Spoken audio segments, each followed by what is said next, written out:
Quero convidá-los a abrir as suas Bíblias, a primeira carta de João, capítulo 5, a partir do versículo 6. 1 João 5, 6 até o 13.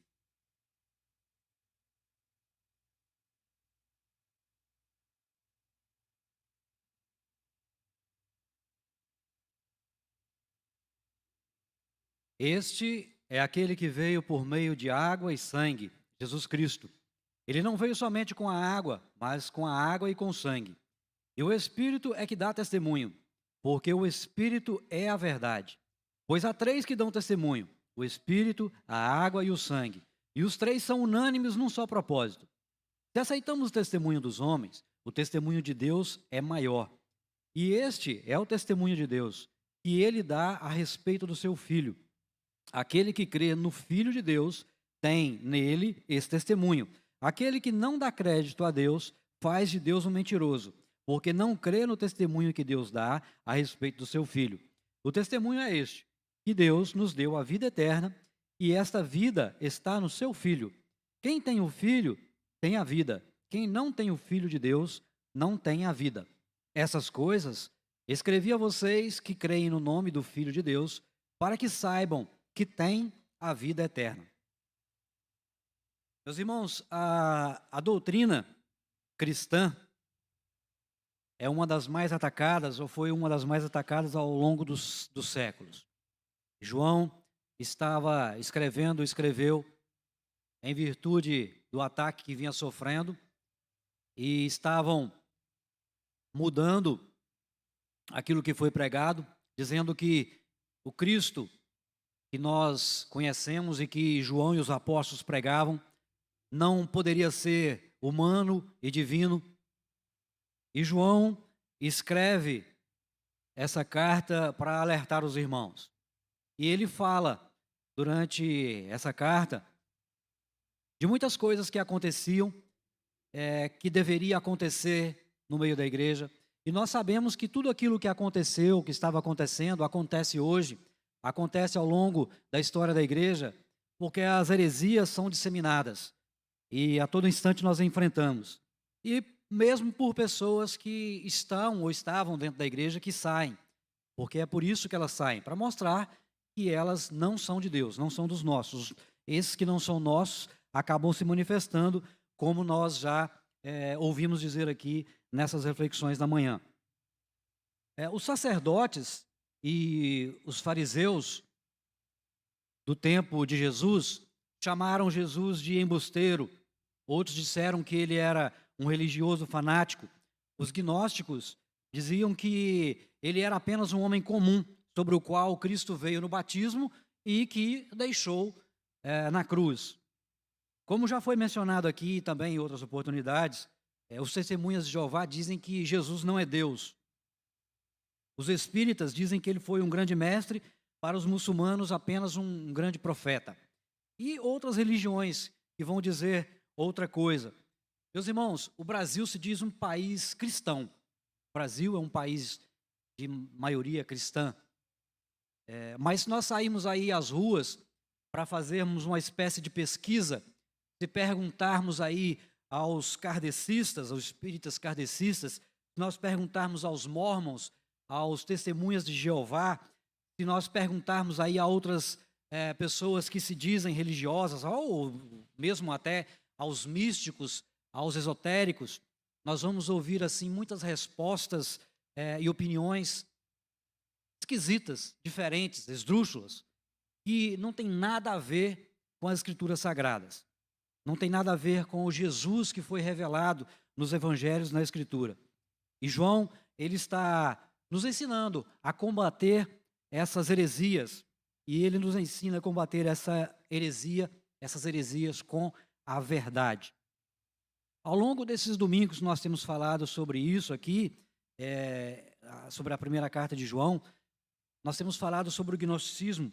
Eu não entrei muito em detalhes sobre o gnosticismo, mas nós temos ouvido falar, e outras pessoas que vocês com certeza já ouviram falar dessa carta, existia aí dentro, outras coisas que fazem parte do gnosticismo, saber que esse era apenas uma forma inicial, o docetismo, como era alguns eram chamados, né, por uma palavra grega chamada dokel, mas isso não é a parte mais importante que eu queria passar para os irmãos, mas era nessa heresia chamada gnosticismo que João estava, ou essa heresia chamada gnosticismo é que João estava combatendo, porque não estavam aceitando ou declarando o Jesus testemunhado, o Jesus pregado pelos apóstolos e até pelo próprio Deus. E é isso que nós estamos vendo aqui, que nós vamos falar.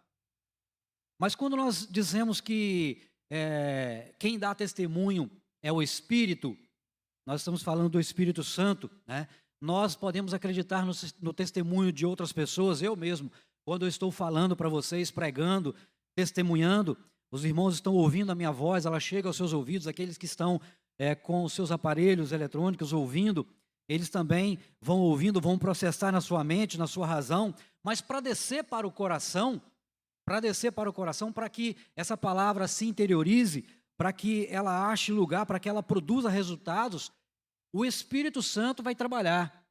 O Espírito Santo trabalha no nosso interior. Quando o Espírito de Deus fala ao coração do homem, ele assegura que esta é a verdade. Então o coração do homem, ele descansa, o coração humano vai descansar, porque foi o Espírito Santo que falou, que deu testemunho ao seu coração. E João diz que a verdade é uma qualidade, é um atributo de Deus, ou da Trindade, né? Essas três pessoas da Trindade têm os atributos da divindade. A Bíblia diz que Deus é verdade, que Jesus declarou, eu sou a verdade. A Bíblia diz que o Espírito é a verdade. A verdade é aquilo que Deus diz através da sua palavra. Um testemunho de uma pessoa que nós acompanhamos, por exemplo, num tribunal, né? Todos acreditam que é um testemunho verdadeiro, a pessoa está sob juramento e ela corre o risco de até ser também incriminada se der falso testemunho. Então as pessoas num júri acreditam no testemunho daquela pessoa, os jurados. E nós, quando chamamos alguém para uma conversa, até mesmo quando fazemos uma reunião na igreja, por exemplo, num conselho da igreja, e algum irmão vai ali ao conselho para falar, seja no momento que é uma conversa para saber sobre algum departamento, se ele quer pertencer, se ele quer ajudar no departamento, se é para fazer parte da diaconia, se é para fazer parte do presbiterato, ou se é algum momento de disciplina, essa pessoa, ela está ali dando o seu testemunho, dizendo a verdade. Então nós acreditamos que o testemunho é verdadeiro. Então, se nós acreditamos no testemunho de uma pessoa, quanto mais no testemunho de Deus, que é maior. O testemunho de Deus é maior. O testemunho por seu Filho é maior. O testemunho do Espírito Santo é maior. Esse testemunho que penetra na alma do homem. O homem crê com tanta convicção que já não se trata mais de testemunho dado por homem. Aquilo que nós ouvimos nas pregações, nos ensinos doutrinários, é falado pela voz do homem, mas quando o Espírito Santo trabalha no coração do homem, aquilo vai com tanta convicção ao coração do homem que já não é mais o homem falando, é o próprio Deus falando ao coração do homem. É algo feito pelo próprio Deus que nos traz a certeza. O Espírito convence a mim e a você que Jesus nos liga ao Pai, que Ele nos ligou ao Pai. E quando os gnósticos rejeitavam esse Cristo, Deus encarnado, eles estavam rejeitando tudo aquilo que nós aprendemos sobre as profecias que se cumpriram em Cristo e as promessas que foram feitas a nós, que haveria de vir um que nos ligaria ao Pai. Todas as mensagens que nós ouvimos da Bíblia, todas as profecias, elas se voltam à nossa redenção, se voltam a Cristo, a pessoa de Cristo, aquele que haveria de nos ligar ao Pai, de nos religar, porque nós estávamos perdidos em nossos delitos e pecados, nós estávamos condenados. E o Cristo, na cruz do Calvário, nos ligou a Deus. E os gnósticos não aceitavam isso, e por mais que a gente pense naquele tempo como é que podiam fazer isso, Hoje existem várias denominações, religiões, seitas e até pessoas que se dizem cristãs também estão negando isso. Estão negando a verdade contida nas Escrituras. Irmãos, esse Espírito que convence a mim e a você, o Espírito Santo, ele revela aqueles que são de Deus. Porque os que são de Deus mostram a sua fé. Quero ler a sequência dos versículos aqui. Lembrar aos irmãos que quando ele diz dos três que testificam, o Espírito, o sangue, o Espírito, a água e o sangue. Há algumas traduções que estão entre parênteses. Então, esses três que ele menciona primeiro, nos diz a respeito das três testemunhas na terra. O Espírito, a água e o sangue. E diz que os três são unânimes num propósito. São unânimes num propósito. E também os três que testificam no céu. O Pai, o Filho e o Espírito. Também são unânimes. Os três também são unânimes. Os três são um. E o propósito é salvar o homem. É mostrar o Cristo que padeceu pelo homem, que se entregou no lugar do homem, que se fez homem. Então não é um Cristo que só veio no momento do batismo e que deixou no momento da crucificação.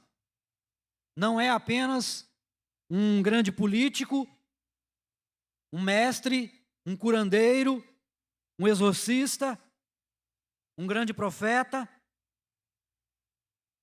É o próprio Deus. E há testemunho disso nas Sagradas Escrituras. O próprio Deus dá testemunho do seu Filho.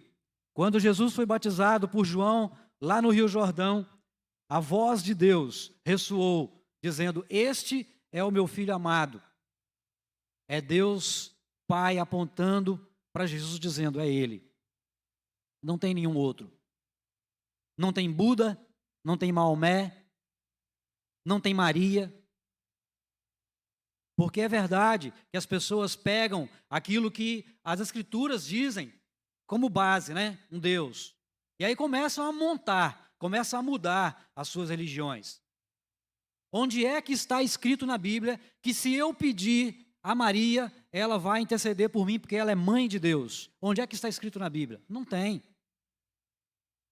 Nós falamos isso e pregamos isso não para desrespeitar a religião de ninguém, nem para combater, para brigar a ninguém. É porque nós pregamos o que está na Bíblia, que é a revelação de Deus, que é a palavra de Deus. Não há outro nome que vai nos dar a salvação, não há outro intermediário entre nós e Deus, somente Jesus Cristo. E o homem cria as suas religiões, o homem cria os seus conceitos, baseado naquilo que ele quer acreditar, naquilo que ele quer seguir. No Monte da Transfiguração, Pedro, Tiago e João estavam lá com Jesus quando ele os convidou para ir àquele lugar, quando a nuvem os envolveu. E mais uma teofania ali, eles foram envolvidos pela manifestação de Deus e ouviram a voz de Deus dizendo: este é o meu Filho amado, a ele ouvi. Dei ouvidos a ele. Quando a Bíblia diz que Jesus entrava em Jerusalém, em João 12, 28, uma voz ressoou do céu também, era a voz de Deus também, dando testemunho a respeito de seu Filho. Irmãos, Deus, o próprio Deus deu testemunho a respeito de Jesus. Ele é o mediador, Ele é o Salvador. É Ele, o meu Filho. Mas apesar de Deus estar dizendo isso, os homens dizem o contrário. Os homens dizem que não, que Ele não é o Deus. Pode ser um libertador, um líder, como eu já tinha mencionado. Paulo, quando escreve A carta aos Romanos, no capítulo 11, versículo 36, diz que porque dele, por ele e para ele são todas as coisas. Recusar o testemunho de Deus acerca do seu filho é considerar Deus mentiroso.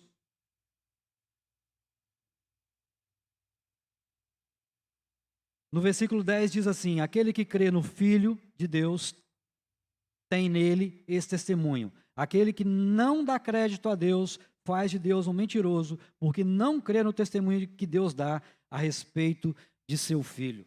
Estão chamando Deus de mentiroso quando criam tantas histórias. Líderes religiosos, com suas filosofias, deixam as pessoas confusas. E as pessoas às vezes ficam buscando a verdade. Onde está a verdade? Qual é a verdade? Qual é o caminho certo? Vocês que são cristãos, por que vocês estão certos? Por que só a religião de vocês é certa?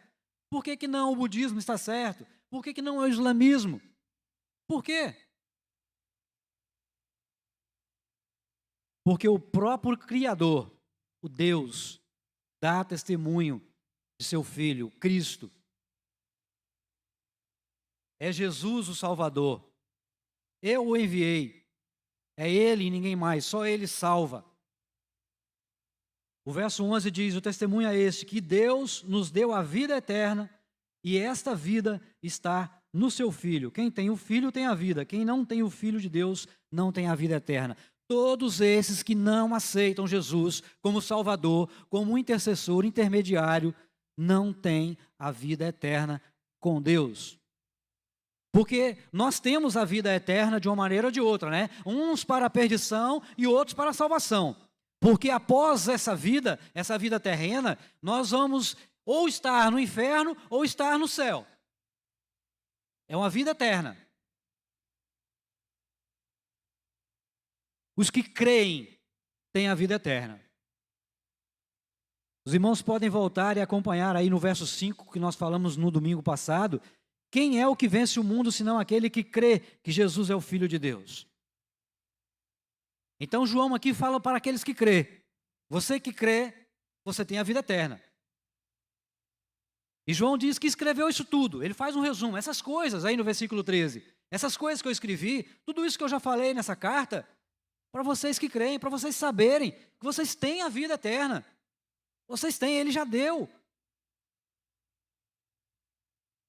É por intermédio da fé, mas é por graça, graça imerecida.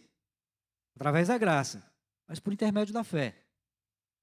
A certeza de vida eterna não é uma presunção humana, mas é uma confiança na palavra de Deus. É assim que vem a certeza da vida eterna em Cristo Jesus. Para concluir, irmãos, eu gostaria de dizer para vocês que tudo aquilo que é pregado, tudo aquilo que é falado a respeito da salvação de Jesus, é o que João resumiu. Ele diz lá também no seu Evangelho, capítulo 20, versículo 31, a respeito disso, que o propósito de escrever todas essas coisas é para a vossa salvação. O propósito é para a vida eterna. Essa evidência do propósito dos escritos é a vida eterna. Eu queria compartilhar com os irmãos aqui o que Hernandes Dias Lopes, reverendo Hernandes Dias Lopes, escreveu. Ele diz que em algum momento ele leu algo sobre um homem rico na Europa que tinha apenas um filho. Esse homem investiu toda a sua colossal fortuna em quadros famosos dos principais pintores da Europa. Estando numa viagem, seu filho sofreu um acidente fatal. O amigo que o acompanhava na viagem pintou o rosto do filho em mal traçadas linhas e enviou para o pai. Este colocou a pintura num quadro belíssimo e o pendurou no meio dos seus quadros famosos.